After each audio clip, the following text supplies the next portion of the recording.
હાલો વિદ્યાર્થી મિત્રો, આજે આપણે ભાગીદારી પેઢીના વાર્ષિક હિસાબોનો 15મો દાખલો કરવાનો છે. 15મો દાખલો શરૂ કરતા પહેલાં આપણે એનું વાંચન કરવાનું હોય છે. તો વાંચનમાં આપણે હવાલાઓ અને એન્ટ્રીનું વાંચન કરીએ છીએ અને ક્યાં એની અસર થશે એ હું તમને સમજાવીશ. તો આ 15મો દાખલો છે.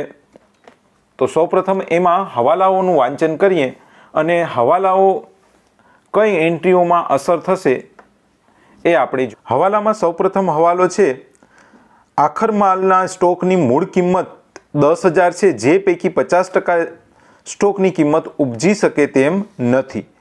એનો અર્થ કે જે ઉપજી શકે તેમ નથી એને આપણે બાદ કરી અને ખરેખર આખર માલની સ્ટોકની કિંમત આપણે શોધવાની છે. હવે 50% કિંમત આપણે બાદ કરી નાખીએ 10,000માંથી એટલે 5,000 વધે. તો 5,000 જે છે એ આપણે કિંમત આખર સ્ટોકની ગણવાની છે. હવે આખર સ્ટોક જ્યારે પણ હવાલામાં હોય ત્યારે કાચા સરવૈયામાં નહીં હોય.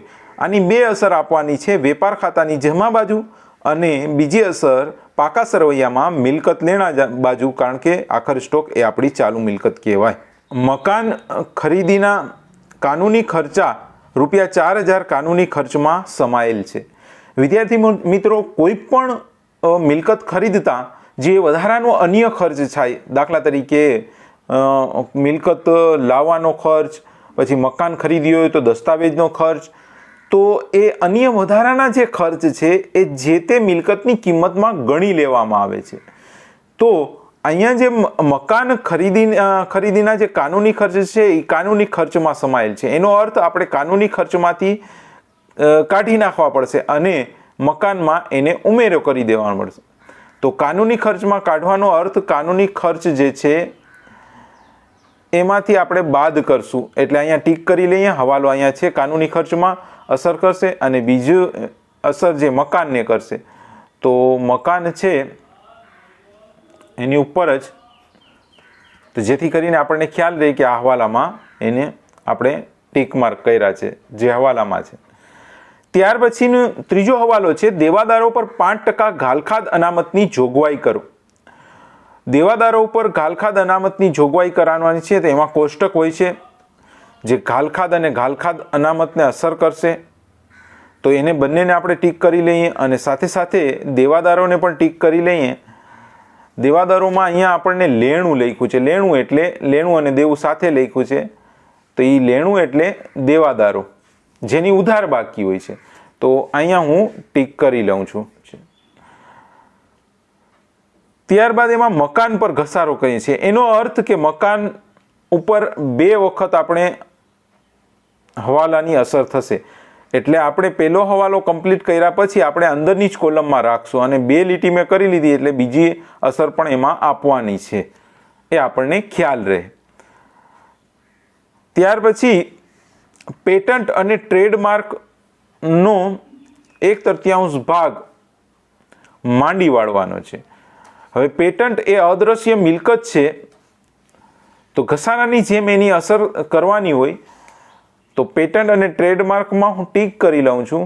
એક અસર જે તે મિલકતમાંથી બાદ કરવાની હોય એટલે મિલકત લેણા બાજુ ઘસારાની જેમ, અને બીજી અસર એ માંડી વાળવાની હોવાથી આપણનું નુકસાન કહેવાય. એટલે નફા નુકસાન ખાતામાં ઉધાર બાજુ એની આપણે અસર આપવાની રહેશે. એન્ટ્રીઓનું વાંચન કરીએ.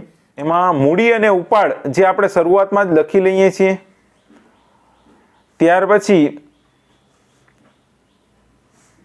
પાઘડી એ મિલકત લેણા બાજુ આવશે, અદ્રશ્ય મિલકત છે. માલના ખાતા એનો અર્થ ખરીદી અને વેચાણ. હવે ખરીદીની ઉધાર બાકી હોય એ આપણને ખબર જ છે, જે વેપાર ખાતામાં ઉધાર બાજુ આવશે, અને વેચાણની જમા બાકી હોય કારણ કે એકી સાથે ઉધાર જમા આપી છે એન્ટ્રી. તો આપણને ખબર હોવી જોઈએ કે કયા ખાતાની કઈ બાકી હોય. ખરીદીની ઉધાર બાકી હોય એટલે એ વેપાર ખાતાની ઉધાર બાજુ આવશે અને વેચાણની જમા બાકી હોય એટલે વેપાર ખાતાની જમા બાજુ આવશે. યંત્રો એ મિલકત છે માટે પાકા સરવૈયામાં મિલકત લેણા બાજુ આવશે. હવે જુઓ, માલ પરત ખાતા છે એનો અર્થ ખરીદ માલ પરત હશે અને વેચાણ માલ પરત હશે. તો અહીંયા આપણે ટીક કરી લઈએ માલના ખાતામાં, જેથી કરીને આપણને યાદ રહીએ કે એ જે છે એ માલ પરત ખાતા છે એમાં. ત્યાર પછી મજૂરી જે છે એ વેપાર ખાતાની ઉધાર બાજુ આવશે. સ્ટેશનરી અને છપામણી એ વહીવટી ખર્ચ છે, નફા નુકસાન ખાતાની ઉધાર બાજુ આવશે. રોકડ સિલક એ ચાલુ મિલકત કહેવાય, પાકા સરવૈયામાં મિલકત લેણા બાજુ આવશે. રેલવે નૂર એટલે એક પ્રકારનું રેલવેનું ભાડું, ટ્રાન્સપોર્ટિંગ ખર્ચ જે વેપાર ખાતાની ઉધાર બાજુ આવશે. વીમા પ્રીમિયમ એ વહીવટી ખર્ચ છે, નફા નુકસાન ખાતાની ઉધાર બાજુ આવશે. હુંડીઓ બંને આપેલી છે તો ઉધાર બાકી લેણી હુંડીની હોય, જે મિલકત લેણા બાજુ આવશે, આપણી ચાલુ મિલકત કહેવાય. અને દેવી હુંડીની જમા બાકી હોય, જે જવાબદારી હોય, એ મૂડી દેવા બાજુ આવશે. ટપાલ ખર્ચ એ સ્ટેશનરીની સાથે સાથે વહીવટી ખર્ચમાં આવશે, એટલે કે નફા નુકસાન ખાતાની ઉધાર બાજુ આવશે. વટાવ બંને છે, ઉધાર બાકી હોય એ આપેલ વટાવ કહેવાય, જે આપણો ખર્ચ છે, નફા નુકસાન ખાતાની ઉધાર બાજુ આવશે. અને જમા બાકી જે વટાવની હોય એ મળેલ વટાવ કહેવાય, જે નફા નુકસાન ખાતાની જમા બાજુ આવશે, આપણી આવક કહેવાય. હાથ પર સ્ટેમ્પ એ આપણી એક ચાલુ મિલકત કહેવાય, જે મિલકત લેણા બાજુ આવશે. અને એની સાથે ગાલખાત પરત છે, જેની જમા બાકી હોય, એ આપણી આવક કહેવાય, નફા નુકસાન ખાતામાં જમા બાજુ આવશે. HDFCની લોન જે છે એ ગર્ભિત હવાલો સાથે છે, જે એક જ આ દાખલામાં ગર્ભિત હવાલો છે. અને સાથે સાથે આપણને એમાં તારીખ આપી છે, તો એ તારીખથી 31/3/17 જે આપણા દાખલાની અંતિમ તારીખ છે ત્યાં સુધીનું, એટલે કે 9 મહિનાનું આપણે એના ઉપર વ્યાજ આપવાનું છે. તો આ ગર્ભિત હવાલો છે, જેને પણ આપણે ટીક કરી દઈએ છીએ. ને ઉપર આપણે જોયું કે ક્યાંય પણ વ્યાજ ચૂકવેલ નથી, એનો અર્થ કે સંપૂર્ણ વ્યાજ આપણે ચૂકવવાનો બાકી છે. તો અહીંયા એન્ટ્રીનું પણ વાંચન કરી લીધું. હવે આપણે દાખલાની શરૂઆત કરીએ. સ્ટોકની મૂળ કિંમત 10,000 છે, જે પૈકી 50% સ્ટોકની કિંમત ઉપજી શકે તેમ નથી. એટલે મેં તમને સમજાવી દીધું હતું આ હવાલો કે 10,000 જે છે 50% ઉપજી શકે તેમ નથી, એટલે એમાંથી 50% રકમ બાદ કરતા 5,000 કિંમત થશે. તો આખર માલ સ્ટોક જે છે એ વેપાર ખાતાની જમા બાજુ એક અસર આવશે. આખર માલ સ્ટોક 5,000 અને એની બીજી અસર આવશે આપણી ચાલુ મિલકત છે આખર માલ સ્ટોક, એટલે મિલકત લેણા બાજુ નીચેની સાઈડ આપણે લખશું આખર માલ સ્ટોક 5,000.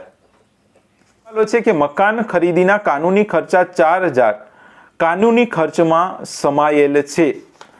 એનો અર્થ કે આપણે કાનૂની ખર્ચમાંથી એને બાદ કરવું પડશે અને મકાનમાં ઉમેરો કરવાનો થશે. નફા નુકસાન ખાતામાં ઉધાર બાજુ આવે કાનૂની ખર્ચ, વહીવટી ખર્ચમાં આવે ઉપરની સાઈડ આપણે લખશું કાનૂની ખર્ચ. અંદરની કોલમમાં જે કાચા સરવૈયામાં આપણને આપેલ છે 6,500 માઇનસ મકાન ખર્ચ જે એમાં સામેલ થઈ ગયો તો ભૂલથી, તો એને આપણે બાદ કરશું 4,000. એટલે 12ની કોલમમાં આપણે લખશું બાદ કરતા 2,500. હવે આ મકાન ખર્ચની છે એ જે તે મકાનમાં ઉમેરો કરવાનો હોય, તો મકાન જે છે એ મિલકત લેણા બાજુ આવે, આપણી મિલકત કહેવાય મકાન. તો મકાન પાકા સરવૈયામાં મિલકત લેણા બાજુ, અંદરની કોલમમાં 46,000 પ્લસ કાનૂની ખર્ચા 4,000. બંનેનું ટોટલ આપણે અંદરની જ કોલમમાં રાખશું, કારણ કે એના ઉપર બીજો એક હવાલો છે 50,000. સૌપ્રથમ આપણે પાકા સરવૈયાના મિલકત લેણા બાજુ આવે અને અહીંયા દેવાદારો લખવાનો હોય, કારણ કે દેવાદારો જે છે એ આપણી એક પ્રકારની ચાલુ મિલકત છે, આપણું લેણું કહેવાય. દેવાદારો કાચા સરવૈયામાં લેણું લખ્યું છે એટલે લેણું પણ આપણે લખી શકીએ. દેવાદારો, લેણું કે ગ્રાહક એ ત્રણેય વસ્તુ સરખી જ છે. અને કાચા સરવૈયામાં આપ્યું છે 31,000 માઇનસ ઘાલખાદ અનામત હવાલાની, અહીંયા હવાલાની બાદ થાય, હવાલાની હોય તો હવાલાની બાદ થાય. તો હવાલાની છે એના ઉપર 5% ગણવાની છે. તો 31,000 ઉપર 5% આપણે ગણતા 1,550 થશે. તો ઘાલખાદ અનામત બાદ કરી અને ડાયરેક્ટ મેઇન કોલમમાં લખીએ 29,450. બીજી અસર નફા નુકસાન ખાતાની ઉધાર બાજુ આવે. અન્ય ખર્ચ છે એટલે નીચેની સાઈડ આવશે અને એનું એક કોષ્ટક આપણે રચી જ દેવાનું. એમાં 4 એન્ટ્રી હોય. પેલી ઘાલખાદ 2 વખત આવે અને ઘાલખાદ અનામત જે છે એ 2 વખત આવે. વચ્ચે એક લીટી મૂકી દેવાની. પેલા ઉપર કા આવે અને અંતે પણ કાચું એટલે કે કાચું સરવૈયું આવે. ઉપર અને નીચે 2 વખત ઘાલખાદ અને 2 વખત ઘાલખાદ અનામત, રાઈટ.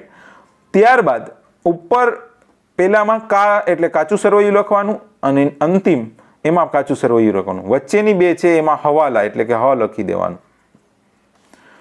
હવે જોઈએ કાચા સરવૈયામાં ઘાલખાદ જે આપેલી છે એ છે 1500.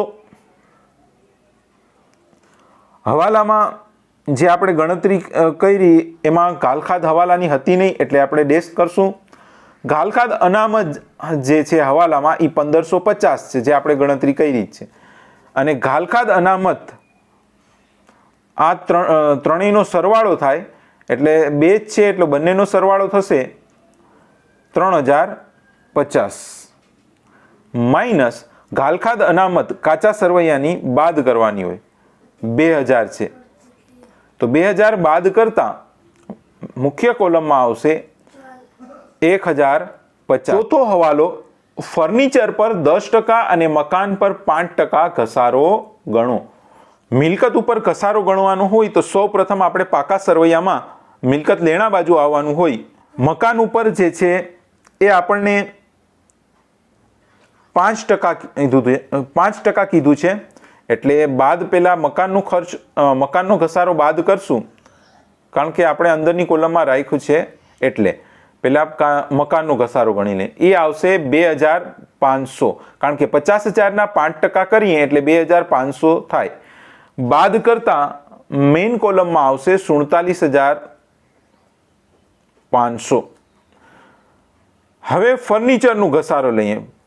પણ આપણે જોયું કે ફર્નિચર અને ફર્નિચર પર ગણેલો ઘસારો બંને કાચા સરવૈયાનો છે. તો એ બંનેનો આપણે સરવાળો પહેલા કરવાનો હોય અને ત્યારબાદ હવાલામાં આપેલ જે ઘસારો છે એ ગણવાનો હોય. તો ફર્નિચર આપણને કાચા સરવૈયામાં આપેલ છે 3000 અને એનો ઘસારો કાચા સરવૈયામાં જે જૂનો છે એ ગણેલ છે એને આપણે ઉમેરો કરશું એ છે 300. બંનેનું ટોટલ થશે એ અંદરની કોલમમાં જ રાખશું 3300. હવે આ 3300 ઉપર આપણે 10% ઘસારો ગણવાનો હોય કે જેની 2 અસર થશે 330 જે આપણે બાદ કરીએ તો 2970 12ની કોલમમાં આવશે. તો મકાન અને ઘસારાની આ પ્રથમ અસર આપણે આપી દીધી. બીજી અસર આપણે નફા નુકસાન ખાતામાં આપવાની હોય કારણ કે એ આપણો ખર્ચ છે, નુકસાન છે. જે અન્ય ખર્ચમાં આવે નીચેની સાઈડ આપણે લખશું ઘસારો હેડિંગ બાંધી અંદરની કોલમમાં મકાન 2500, ફર્નિચર 330, બંનેનો સરવાળો 12ની કોલમમાં 2830. પાંચમો અને અંતિમ હવાલો પેટન્ટ અને ટ્રેડમાર્કનો 1/3 ભાગ માંડી વાળવાનો છે. પેટન્ટ અને ટ્રેડમાર્ક એ આપણી મિલકત કહેવાય. પાકા સરવૈયામાં મિલકત લેણા બાજુ આવીએ અંદરની કોલમમાં ખરેખર ઉપરની સાઈડ લખવાની હોય પણ અહીંયા જગ્યા નથી, માટે આપણે નીચે લખીએ છીએ પેટન્ટ ટ્રેડમાર્ક અંદરની કોલમમાં 2700 કાચા સરવૈયામાં આપેલ છે. બાદ માંડી વાળેલ ઘસારાની જેમ આને અસર આપવાની હોય, 1/3 કીધું છે એટલે 27 ગુણ્યા 1 ભાગ્યા 1/3 કરતા 900 રૂપિયા મળે, જે આપણે માંડી વાળવાનું છે એટલે 12ની કોલમમાં આવશે 1800. આ માંડી વાળેલ ટ્રેડમાર્કની રકમની બીજી અસર નફા નુકસાન ખાતામાં આવશે, કારણ કે એ આપણું નુકસાન કહેવાય. નુકસાન ખાતાની ઉધાર બાજુ નીચેની સાઈડ માંડી વાળેલ પેટન્ટ 900 રૂપિયા. હવે ગર્ભિત હવાલામાં એક જ ગર્ભિત હવાલો છે, HDFCની 12% લોન. 1/7/16 આપણે આપણા દાખલાની અંતિમ તારીખ જે આપણે અહીંયા લખેલું હોય 31/3 જે ઉપર કાચા સરવૈયાની હોય એ અંતિમ તારીખ હોય. 31/3/17 સુધી જે છે આપણે લોનના વ્યાજની ચૂકવણી કરવાની છે. તો 1/7 થી 31/3 સુધીનો સમયગાળો 11 માસનો થશે. 11 માસની આપણે વ્યાજની આપણે ગણતરી કરીએ તો લોન વ્યાજ જે છે એ 10,000 છે, એને ગુણ્યા 12% આપણે વ્યાજ આપવાનું છે અને 9 માસનું ચૂકવવાનું છે એટલે એને ગુણ્યા 9/12. કેલ્ક્યુલેટરમાં ગણતરી કરતા આની રકમ આવશે 900 રૂપિયા. 900 રૂપિયા જે છે એ નફા નુકસાન ખાતાની ઉધાર બાજુ લોન વ્યાજ, લોન પર વ્યાજ નાણાકીય ખર્ચ છે. અને બીજી અસર જે છે એ આપણે ચૂકવવાનું બાકી છે એટલે આપણી જવાબદારી થાય. તો પાકા સરવૈયામાં મૂડી દેવા બાજુ ચૂકવવા બાકી લોન વ્યાજ 900 રૂપિયા. એની સાથે સાથે આપણે HDFCની લોન પણ એન્ટ્રી તરીકે લઈએ છીએ.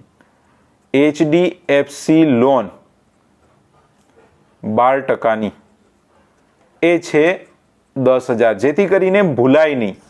5મો સ્ટેપ એટલે કે બાકીની એન્ટ્રીઓ આપણે કરવાની છે, પરંતુ અહીંયા બીજો સ્ટેપ જે છે કે જે બાકી આગળ લાવ્યા મૂડી અને ઉપાડ લખવાનું હોય એ આપણે રહી ગયું હતું તો આપણે અત્યારે લખી લઈએ છીએ. બાકી આગળ લાવ્યા હર્ષની મૂડી જે છે એ 35,000 છે, જ્યારે યેસાની મૂડી છે 15,000. એની સાથે સાથે આપણે ઉપાડ પણ લખી લઈએ છીએ બીજા સ્ટેપમાં. તો ઉપાડ હર્ષનું છે 5,000 છે, જ્યારે યેસાનું છે 2,500. એટલે આ બીજો સ્ટેપ આપણો બાકી રહી ગયો તો અત્યારે આપણે કરી લઈએ છીએ. હવે આપણે આવીએ 5મા સ્ટેપ ઉપર, બાકી એન્ટ્રીઓ. તો પાઘડી એ આપણી અદ્રશ્ય મિલકત કહેવાય. મિલકત લેણા બાજુ આવશે ને એ છે 5,000. દેવું બાકી છે. દેવું એટલે લેણદારો. જે મૂડી દેવા બાજુ આવશે એ છે 25,000.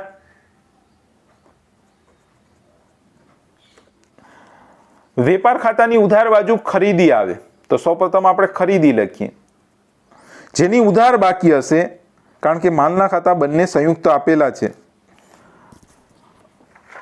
અને એ છે 40,000. અંદરની કોલમમાં એટલા માટે હું લખું છું કે સાથે સાથે આપણે ટીક કર્યું છે કે પરત છે, તો માલ પરત બાદ કરીએ. અહીંયા માલ પરત ઉધાર લેવાનું હોય પણ એની જમા બાકી હોય અને એ છે 5,000. કહેવાય માલ પરત ઉધાર પણ એની હોય જમા, કારણ કે ખરીદીમાંથી બાદ કરીએ, માઇનસ કરીએ તો એની જમા બાકી હોય, ખરીદીની ઉધાર હોય. 12ની કોલમમાં આવશે 35,000. એની સાથે આપણે વેચાણ લઈ લઈએ. વેચાણની બાકી આપણને આપી છે કાચા સરવૈયામાં 89,250. બાદ માલ પરત કે જે કાચા સરવૈયામાં ઉધાર બાજુ હશે 7,500 બાદ કરતા 12ની કોલમમાં આવશે 81,750. મિત્રો એ આપણી કાયમી મિલકત કહેવાય, ખરેખર ઉપરની સાઈડ આવે, પરંતુ જગ્યા ન હોવાથી આપણે અહીંયા લખી લઈએ છીએ. યંત્રો જે છે 15,000.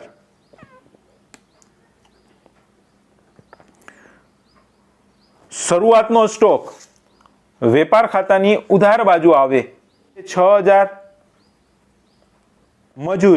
મજૂરી પણ વેપાર ખાતાની ઉધાર બાજુ જ આવશે અને એ છે 4,000 કાચા સરવૈયામાં આપેલી.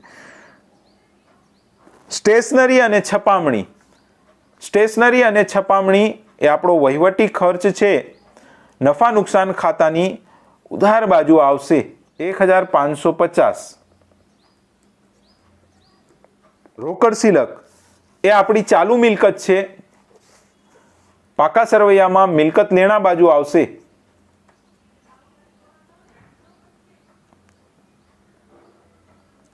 એ છે 300. રેલવે નૂર એટલે એક પ્રકારનું રેલનું ટ્રાન્સપોર્ટિંગ ભાડું જે વેપાર ખાતાની ઉધાર બાજુ આવે 600 રૂપિયા. વીમા પ્રીમિયમ એ વહીવટી ખર્ચ છે. નફા નુકસાન ખાતાની ઉધાર બાજુ આવશે 1,150.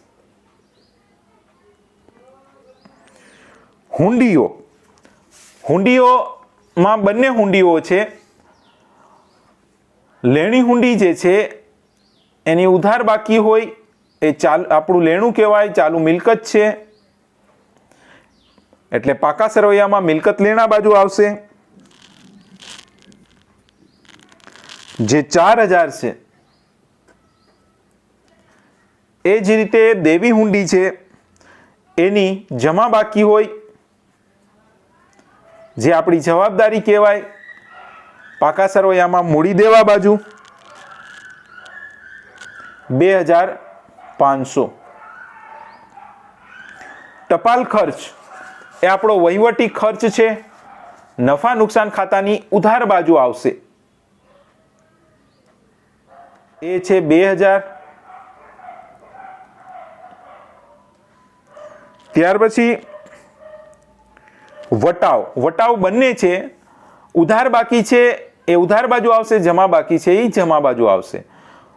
આપેલ વટાવ એ વેચાણ વિતરણ ખર્ચ છે.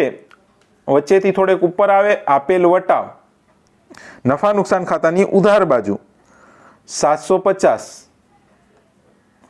અને જમા બાજુ મળેલ વટાવ અને એ છે 1,500.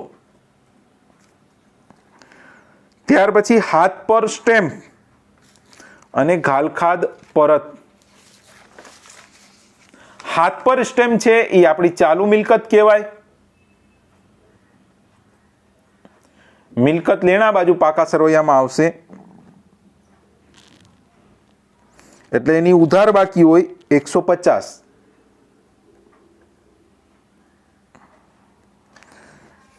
ઘાલખાદ પરત જે છે એની જમા બાકી હોય અને એ આવશે નફા નુકસાન ખાતામાં.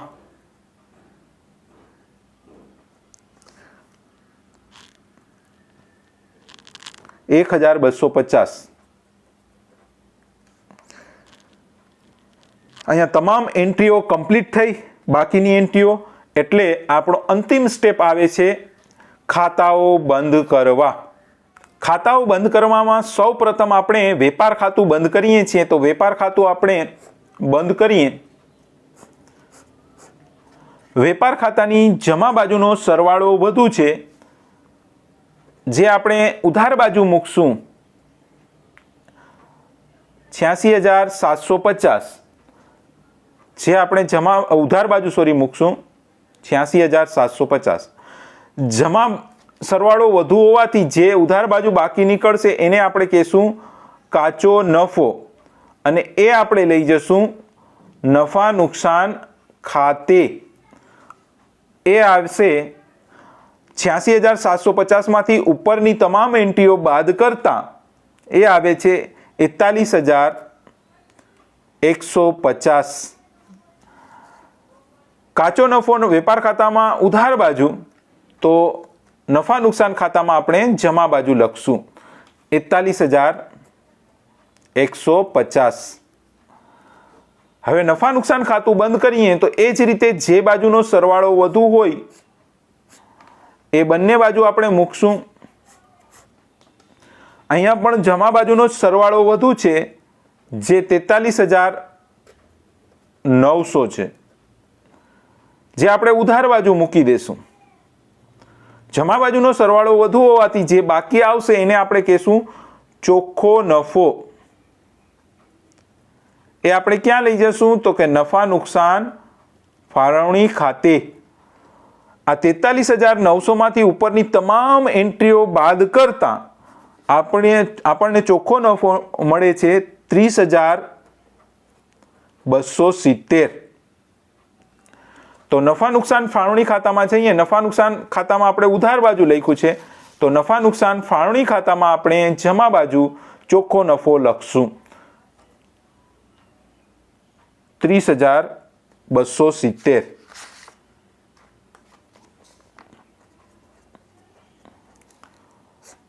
ખાતું બંધ કરીએ નફા નુકસાન ફાળવણી ખાતું, બીજી કોઈ એન્ટ્રી નથી એટલે જમા બાજુનો જ સરવાળો વધુ આવશે, જે આપણે ઉધાર બાજુ મૂકી દેશું અને બાકી પણ એ જ નીકળશે એટલે કે 30,270. એને આપણે કહીશું વહેંચણી પાત્ર નફો અને એ આપણે ક્યાં લઈ જશું? આપણે ભાગીદારોના મૂડી ખાતે લઈ જશું. પણ એના પહેલા આપણે ભાગીદારો વચ્ચે એની વહેંચણી કરવાની હોય. કયા પ્રમાણમાં? તો કે નફા નુકસાન પ્રમાણમાં. નફા નુકસાનનું પ્રમાણ આપેલું ન હોવાથી આપણે એની વહેંચણી 1:1 પ્રમાણમાં કરશું. 1:1 પ્રમાણમાં વહેંચતા હર્ષને મળશે 15,135 અને એટલી જ રકમ યેસાને મળશે એટલે કે 15,135. નફા નુકસાન ફાળવણી ખાતામાં આપણે વહેંચણી પાત્ર નફો ઉધાર બાજુ લખ્યું છે, તો ભાગીદારોના મૂડી ખાતામાં જમા બાજુ લખશું. હર્ષના ખાનામાં 15,135 અને તેટલી જ રકમ યેસાના ખાનામાં 15,135. હવે મૂડી ખાતા બંધ કરીએ તો મૂડી ખાતામાં પણ જમા બાજુનો સરવાળો વધુ છે. યેસાનો આવશે 30,135 અને હર્ષનો આવશે 50,135, જે આપણે ઉધાર બાજુ લખીએ. હર્ષમાં 50,135 અને યેસામાં 30,135. બાકી કાઢીએ જે આખર મૂડી કહેવાય અને આપણે એને લખીએ છીએ બાકી આગળ લઈ ગયા. 50,135 માંથી ઉપરની એક એન્ટ્રી જે છે એ બાદ કરતા હર્ષની બાકી નીકળશે 45,135 અને યેસાની નીકળશે 2,500 બાદ કરતા 27,635.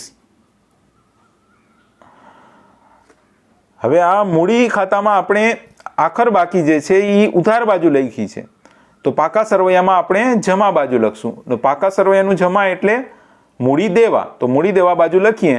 હર્ષમાં 45,135 અને યેસામાં 27,635. બંનેનું ટોટલ 12ની કોલમમાં 72,770. હવે પાકા સરવૈયાનો સરવાળો આપણે કરીએ. પાકા સરવૈયાનો સરવાળો બંને બાજુ મળી જાય, સરખો આવે તો એનો અર્થ કે ગાણિતિક દ્રષ્ટિએ આપણો દાખલો સાચો છે. તો અહીંયા પાકા સરવૈયાનો સરવાળો મળી જાય છે અને એ છે 1,11,170. મિલકત લેણા બાજુ પણ એટલો જ આવે છે 1,11,170. તો અહીંયા આપણો આ દાખલો કમ્પ્લીટ થયો. આશા રાખું છું કે આપને સમજાઈ ગયો હશે દાખલો. કોઈ પણ પ્રશ્ન હોય તો કોમેન્ટ બોક્સમાં લખી શકો છો. અસ્તુ.